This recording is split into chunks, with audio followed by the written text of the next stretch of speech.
सबको जय मसीह की। बहुत दिनों के बाद ऐसा एक मौका मिला कि आप लोगों के बीच में फिर परमेश्वर का वचन, परमेश्वर के जीवित वचन, परमेश्वर का अद्भुत शक्तिशाली वचन लेके आए, इसलिए मैं परमेश्वर को धन्यवाद देता हूँ। ये वचन कई दिनों से मेरे दिल में बातें कर रही थी, परंतु मैं एक एक उचित समय, उचित कंडीशंस के लिए तैयारी वेट कर रहा था कि एक अच्छा जगह में जाके वीडियो बनाएँ, या एक अच्छा रोशनी हो, या लाइट होना चाहिए, अच्छा मकान होना चाहिए, रेंज होना चाहिए। परमेश्वर ने मुझे बताया, ये सब क्यों? तुम जाओ वचन के लिए, तुम कंडीशन और परिस्थितियों को मत देखो, तुम अपना काम करो, मैं अपना काम करूँगा। तो आज समय निकलता गया, शाम हो गया, लगभग साढ़े 6 बज चुका है, अंधेरा होने वाला है। तो मैंने परमेश्वर को बोला, परमेश्वर मैं कल करूँगा। तो परमेश्वर ने मुझे बोला, नहीं, अब करना है आपको, और कार्य करने वाला परमेश्वर होगा। तो बहुत जल्दी ये वचन आपके बीच में लेके आऊँगा। ये है दूसरा इतिहास 7वाँ अध्याय और 14वाँ वाक्य। ये कोरोना के समय में हम लोग देखते हैं कि अक्सर यूज़ किया जाने वाला एक वाक्य है, क्योंकि इसमें लिखता है कि मैं तुम्हारी प्रार्थना सुनूँगा, तुम्हें क्षमा करूँगा और इस देश को चंगाई दूँगा, है ना?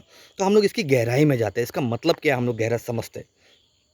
मैं आपके लिए पढ़ के सुनाता हूँ। तब यदि मेरी प्रजा, नंबर 1, तब यदि मेरी प्रजा के लोग जो मेरे कहलाते हैं, इसमें गौर करने वाली बात है, परमेश्वर की प्रजा जो परमेश्वर के कहलाया जाना चाहिए। मतलब आप चर्च में परमेश्वर के लोग हैं, परमेश्वर के भक्तजन हो, परमेश्वर के चुने हुए जो लोग, परंतु आप जब बाहर जाते हो समूह में, तो आपका नाम क्या है? वो नाम नहीं। अरे वो तो चुगलखोर है, अरे वो चोर है, वो ऐसा है। आपको किस नाम से जानते हैं लोग? या तो आपको जानते होंगे वो होटल में कुक के नाम से जानते होंगे, या सिलाई करने वाले के नाम से जानते होंगे, किसी को वॉचमैन के नाम से जानते होंगे, ये सब तो ठीक है। परंतु क्या आपको एक अच्छे एक एक गवाही के साथ, परमेश्वर की गवाही के साथ क्या आपका नाम पुकारा जाता है? क्या कभी किसी कोई तकलीफ़ में होता है, क्या आपको प्रार्थना के लिए कोई बुलाता है? क्या आपकी गवाही है? परमेश्वर आपसे ये चाहता है।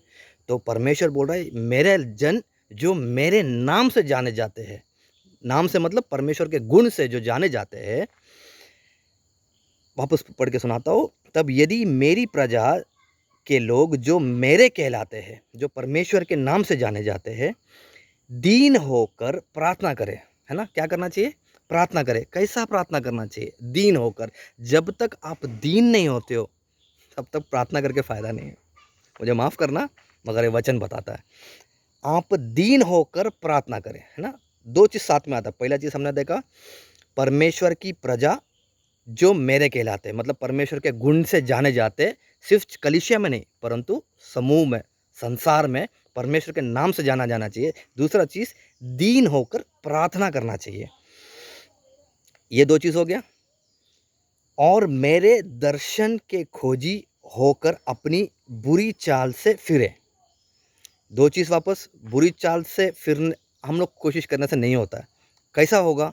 परमेश्वर के दर्शन के खोजी होना चाहिए। परमेश्वर, तेरे दर्शन बता, मैं तेरे लिए क्या करूँ? जब आप परमेश्वर के दर्शन में उतर के आओगे, तब आप आपकी बुरी रास्ते छोड़ पाओगे। अगर आपको लगता है आपके जीवन में कोई ऐसा चीज़ है जिसको आप छोड़ नहीं पा रहे हो, अचानक गुस्सा आना, या बातों-बातों में छोटी-छोटी चीज़ों में झूठ बोलना, या ऐसा मतलब कई सारी चीज़ें हम सबके जीवन में होता है।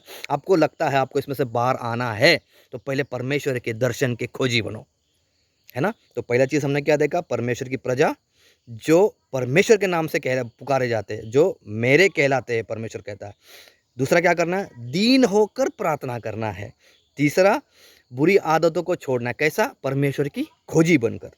ठीक है, आगे हम लोग पढ़ते हैं। तो अब परमेश्वर की बारी है। तो मैं स्वर्ग में से सुनकर उनका पाप क्षमा करूँगा। ये सब करने से क्या होगा? स्वर्ग में से परमेश्वर हमारी प्रार्थना को सुनकर हमारी पाप को क्षमा करेगा। हमारी पाप को क्षमा करने के लिए पहले हमारी प्रार्थना का वहाँ तक पहुँचना ज़रूरी है। हालेलुया! हमारी प्रार्थना वहाँ तक पहुँचने के लिए दीन होना ज़रूरी है। दीन होने से पहले परमेश्वर के नाम से पुकारा जाना ज़रूरी है। और उनके देश को ज्यों का त्यों कर दूँगा, उसके देश को चंगा कर दूँगा, आशीषित कर दूँगा। परमेश्वर का ये वायदा है। और एक बार आपको बताता हूँ, परमेश्वर हमारे इस देश को आशीषित यदि आप करवाना चाहते हो, परमेश्वर के द्वारा चंगाई लाना चाहते हो, तो हमको क्या करना चाहिए? हमारे पापों से मुक्ति के लिए क्या करना चाहिए? हमको बुरी मार्गों को छोड़ना, बुरी मार्गों को छोड़ने के लिए उसके दर्शन को खोजना है, उसके दर्शन को खोजने के लिए प्रार्थना करना है, प्रार्थना करने के लिए दीन होना है परमेश्वर के सम्मुख में। दीन होने से पहले क्या करना है? उसके गुणों से जाना जाना चाहिए। उसके गुणों से जाने जाने वाले परमेश्वर की प्रजा, आप सबके लिए ये वचन है। इस वाक्य को आप लोग और एक बार मनन कीजिए। परमेश्वर इन वचनों से आप सबको आशीषित करे। सबको जय मसीह की।